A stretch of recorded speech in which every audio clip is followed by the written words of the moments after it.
There, welcome. In this quick tutorial we are going to show you how to add pictures to video on TikTok. It's super easy and we will make sure you get it right.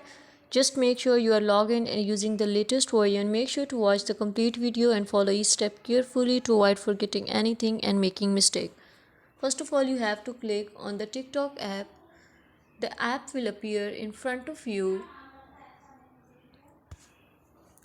You have to click on the plus mark. This type of screen will appear in front of you. You have to click on the upload and your gallery will be opened in front of you. You have to select the pictures that you want to add in your video. The pictures will be selected and you have to click on the next mark. If you want to edit, then you click on the edit mark. That's all. That's how you can add pictures to the video.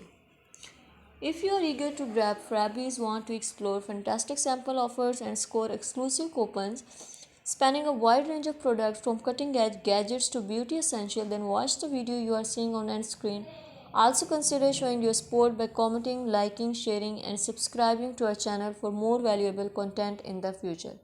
Your engagement is highly appreciated. I wish you very good luck. Thanks.